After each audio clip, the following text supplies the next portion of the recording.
Hello there, my name is Mauricio and I am here to show a tool that I am doing for the Pulsar editor. For those that are not familiar, Pulsar is basically a fork of Atom that I'm keeping with the help of the community. I'm helping to keep.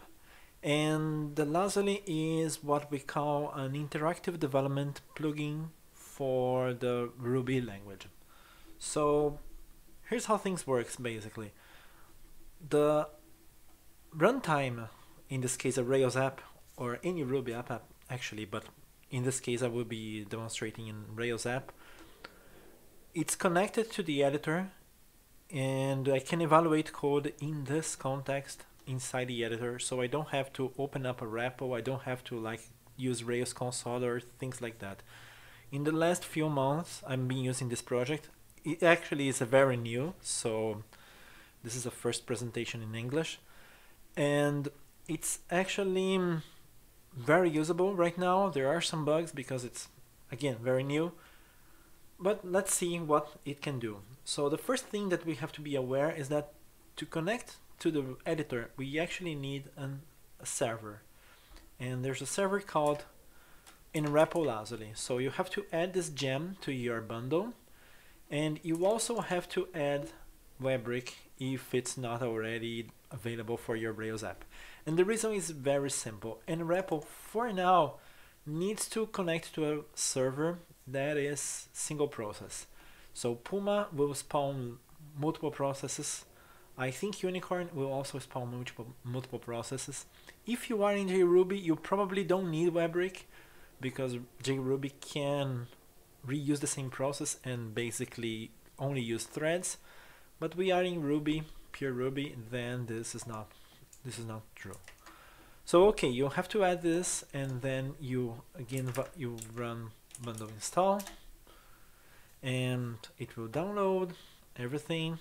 And anyway, it will build your bundle, and then you can execute your Rails app with the Webbrick server.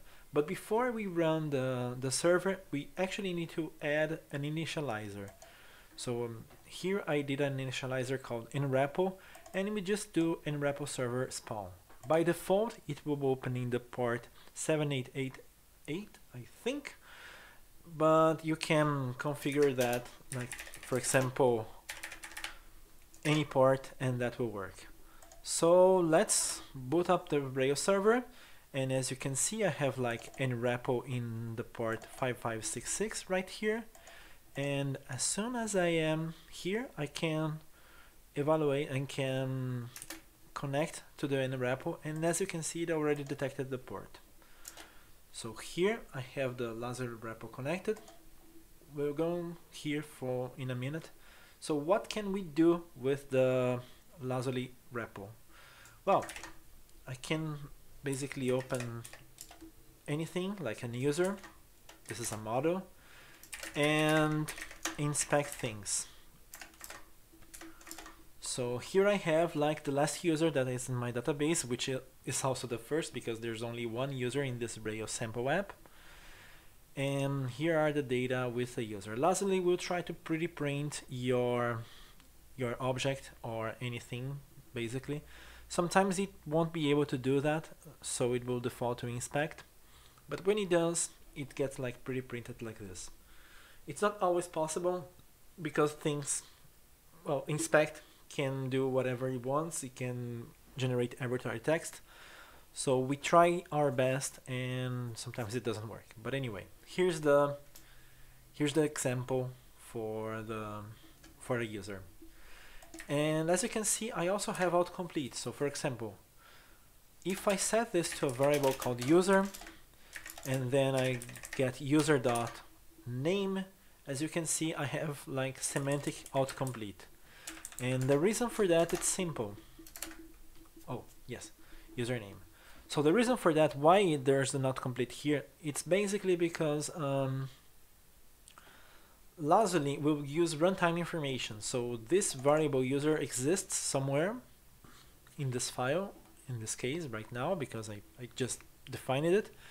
And when I defined the variable, then Lazuli will be able to get, okay, user already exists, so what are the methods that user contains? And then you basically get like, okay, it's the methods are name, name equals, and so on and so forth. So for example, name equals is here, name changed, naming database, and so on.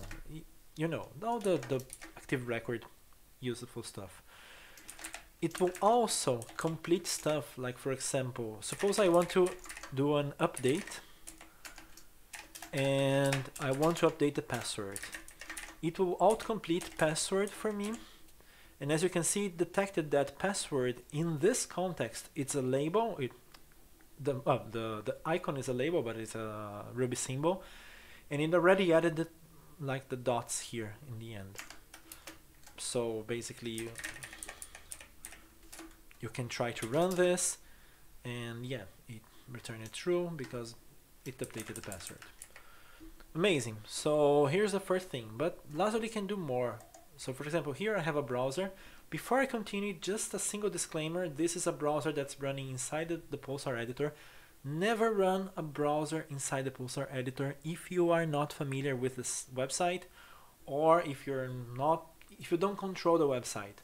So in this case, it's my local application, so everything is fine, but Pulsar, like Emacs, like VIM, like many other editors that have plugins, can run arbitrary commands in your operating system. So if there's a web page that somehow wants to escalate privileges with Node.js process or things like that, it will probably be able to do with little effort. So never run a browser except for things like evaluating the code that you are writing right now. So yeah, let's refresh this. And okay, nothing very interesting here. Let's, I don't know, click the micro posts. Oh, I clicked the micro post and it did nothing. Help. Okay. I'm different places now. You will understand why I am clicking stuff here, because when we switch to the Lazuli REPL, as you can see, it showed me what happened. So this is the application. So it basically ran this application helper. It was the last thing that it ran, and before of that it ran the help HTML. So this is exactly this UI. This user interface here was rendered by this view. And if I evaluate this code here, you will see that there's no title for this page, and there's nothing really too much interesting here. So let's go back to the users and see what happened here. So as you can see, I have a partial called users, I have an index, and I have a partial. So let's go to the index. So what is the title for this? Oh, provide. Probably it doesn't have an equal here, so it's like side effect things. So let's like render users. So as you can see, if I run render users, it will basically behave as if I was evaluating a Ruby code. So for example, this here showed me that render users will generate this user interface here, and render users probably generated a partial. So let's go to views and see what is here. It's an index. Yeah, that's the last thing that was rendered. So let's refresh the page and see what happened. Okay, so here's user. So here's the user and the web page that was rendered in this step. So render users basically generated this page. And user here, it's the only user that I have. And the current user is admin. It's true. So what does the delete button generates? Generates an link HTML. Nothing fancy here, but you can see how it's easy to debug what's happening in my UI. Now let's go to something more interesting. Let's go to controllers and see that the last thing that was run was the user's controller line 7, which is the index. And here I have what I call watch points. Watch points are basically places that your code evaluated something, places that run in your code while the REPL was open. And now I can evaluate stuff in the context of these watch points. What does it mean? It's that, for example, users controller, I have a watch point here. So anything below here have a binding with the local variables and everything that users controller supports. So for example, if I type before action, as you can see, it's a method, it's a public method. So it knows that this thing exists. After action, for example, also have a variable. And append after action, it's a valid command for some reason. I never knew that this existed. I'm learning right now, looking at this code. And at line 7, I have the index. And what I have here is users. So this is an instance variable. Of course, the instance variable is not available here, because here it's a class variable and I am using the binding for the class. But here, the users is available, and as you can see, it's an active record relation that have all users. And in this case, there's only one real user, but still, it's cool. I can also delete watch points. I can clear all the watch points. And now if I try to evaluate users, you can see that it's nil because it doesn't have like this context anymore. I basically garbage collected everything that was related to the interaction with the UI. Let's change the UI. Let's click here on MS Sabo. And now users controller have one watch point, that is the show watch point. So for example, user here,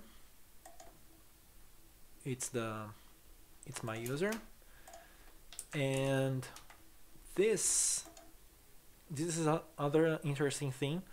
This is a valid syntax for Ruby, but if you try to copy paste this into Rails console, for example, this won't work because it will, well, probably now it will, but in the past this would not work because like it would try to parse this and then this and then this as different lines. This is not what happens with Lazuli. So for example, if I ask to evaluate this line, it will get me the user, and if I get microposts, it will basically get me the microposts. If I had, for example, dot first here, again, autocompletes, and it autocompletes between lines. So for example, it uses the context of paginate to find the methods that's available. I have like only one micropost here. So when I evaluate each line that I evaluate, it's basically generating, it's using the context of previous lines. And because this all is a single expression, microposts will now contain only the micropost and not all the microposts paginated. So let's remove this, evaluate this again, and now microposts contains what's supposed to be, the association relation. Paginate have the context of, yeah, there's per page, for example, it's present here, probably won't be present. Oh, it's also present here. I never knew that. Oh, amazing. So yeah, but believe me, user microposts paginate, if paginate would remove, would generate something different or some specific methods that only contains and paginate, microposts in this line I will not be able to complete them. Another interesting thing is that there's no parameters page, but I can evaluate parameters and see what existed in my interaction with this element in the UI. So it's very, very easy to debug stuff, and it gets even better because let's do an error. Then let's create an exception here. I'm just going to clear the watch points just to be sure that everything is correct. I'm going to evaluate this, refresh the page. It's basically an exception. And as you can see, I still have a watch point here. But if you look at user, it will see that it's nil. And in fact, if I try to autocomplete user, you'll see that's not present. Why? Because this line here called an exception. And because it calls it an exception, none of these things actually run. So if I try to evaluate this, it will basically get the same error that I had on the UI. So again, let's clear the watch points, evaluate this again, refresh this again, and I want to show something different. That's like the Lazuli have a command called get last exception, and we'll basically get the last exception that happened in the Ruby code that you are running right now. So here's a catch.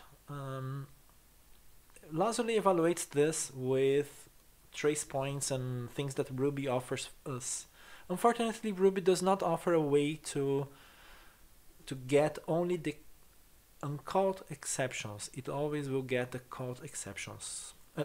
It will get any exception, even the ones that were called.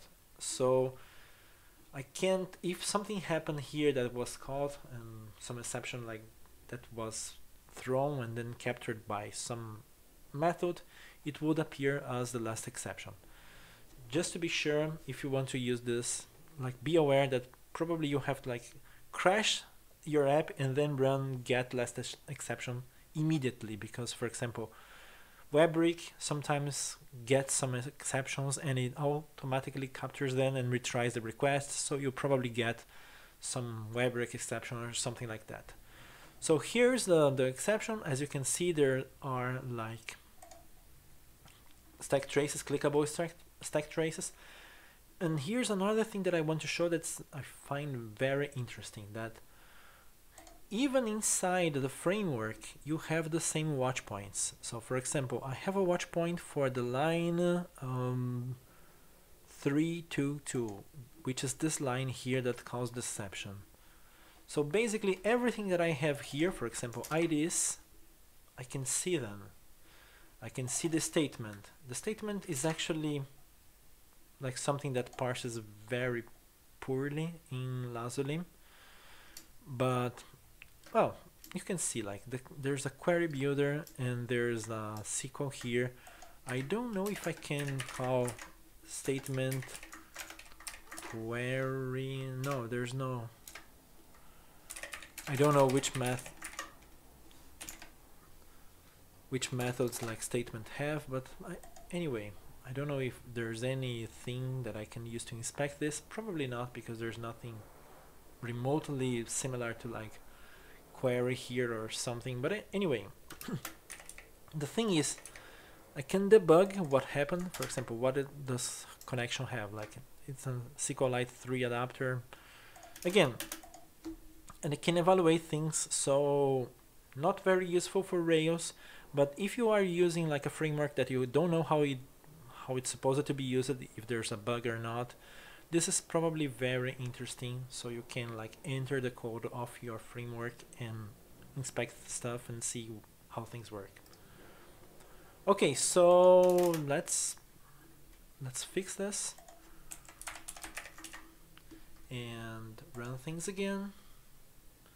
If I run this, you will see that now user is present because it ran again, and the watch point was updated with the last evaluation, which is the right one. And I can autocomplete user again. It's present because, well, the method actually ran, so user, micropost, and everything exists. One last thing that I want to show is that Lazuli also have a semantic go-to definition, because again, I am connected to production. I can basically say, okay, go to the definition to microposts. If you are familiar with Rails, you will know that microposts is probably generated by the framework. So go to definition is not very useful if I just get like method location. But Lazuli actually tries to inspect your code and see when something was defined, like backtrack that to the moment when to a file in your project that actually called that function definition. What this means is that if I go to definition of microposts, it will go to has many microposts. So for example, here I see that user also has many followers. So let's do that. I'm gonna close the user file, and I am going to autocomplete user followers. I want to go to definition, and as you can see, it goes to has many followers. And this is actually quite amazing because it doesn't work only for like application record. It works for anything that was dynamically generated. So for example, suppose that show would redirect you to I don't know, user in user's path, for example. User's path, it's URL helper that comes from the routes. If I go to definition, it will go to the route that defined that dynamic route. And the reason for that again is that Lazuli will trace that when this code here run, that was the moment that this variable here was created. So even if I like do a user path user, this would generate an infinite loop if I stay like that, because well, basically it would try to redirect to itself multiple times. But again, it's still the users. So there's like users following path. Following user path, for example, it will go to get following. So again, amazing. It basically works as expected. You always get the definition that you are going to go. So I think that's it for the Lazuli project. I have an experimental version for VS Code. It's still not like stable. I want to publish soon. But for now, it's available on the Pulsar editor. In the package manager, you basically go to like settings view open, and there's this install button, and you can search for Lazuli, and you'll see it right here. And yeah, that's it for now. I hope you enjoy this whole new world of like interactive development, and well, have fun. Thanks.